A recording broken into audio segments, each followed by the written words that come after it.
Mass லீடர்ஷிப்ங்கிறது வெறும் பாப்புலாரிட்டியில மட்டும் வருது இல்ல. மாச நீங்க எப்படி ஹேண்டில் பண்ண போறீங்க? இன்னைக்கு சினிமால இருந்து எத்தனை பேர் வேணாலும் வரலாம் இல்லைங்களா? யார் வந்தாலும் கூட்டம் வரத்தானே செய்யும். உங்களால மக்களை ஹேண்டில் பண்ண முடியுமாங்கிறதானே கேள்வி. மக்களை ஹேண்டில் பண்ண முடியலன்னு விஜய் வந்து ப்ரூவ் பண்றாருல. அவரு பிராக்டிகலா வந்துங்க கரூர்ல இருந்து திருச்சி வர்ற வரைக்கும் இருக்கிற அந்த 1.25 மணி நேரம் அவர் என்ன சிந்தனை இருந்தது? ஏன் வந்து திருச்சியில இறங்கின உடனே அவரு இதே சதி கோட்பாடு திமுக தான் எல்லாத்துக்கும் காரணம்னு ஏன் சொல்லல? ஏன் ஓடுறாரு? இதெல்லாம் இன்னமும் அவரு லீடர்ஷிப் இல்லைங்க. அவ்வளவுதான். 3 நாளா என்ன பண்ணிட்டு இருந்தாரு? வீட்டிலேயே படுத்து தூங்கிட்டு இருந்தாரா? 3 நாள் கழிச்சு வந்து இவங்கெல்லாம் ஹேமமாலினி இவங்கெல்லாம் வந்த உடனே எதுக்கு வீடியோ வெளியிடுறாரு?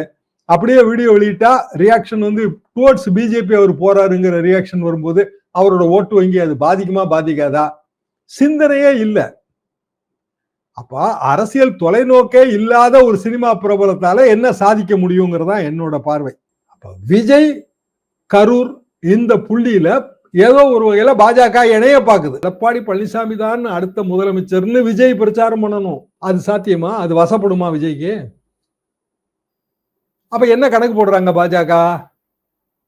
கணக்கு படத்துல ஃபெயில். விஜய் வந்து இந்த 2 வாரம் தள்ளி போட்டதுல ஒண்ணு ப்ரூவ் ஆயிடுச்சு. என்னன்னா அவருக்கு அடுத்த கட்ட ஆர்கனைசேஷன் கெப்பாசிட்டி இல்ல. கரூருக்கே அவரால் போக முடியல. இல்ல ஒரு ஆறுதல் வீடியோ வெளியிட்டு இருக்கலாம், அதுவும் வெளியிடல. இல்ல பாதிக்கப்பட்டவங்களுக்கு நேரம் போன் பண்ணி பேசலாமே. அது ரொம்ப சிம்பிள் தானங்க. வரதுக்கு பயமா இருக்கு, கரூருக்கு வரதுக்கு பயமா இருக்குன்னு சொன்னாலே தவறு. ஒரு அரசியல் தலைவருக்கு அச்சம் இருக்கக்கூடாது.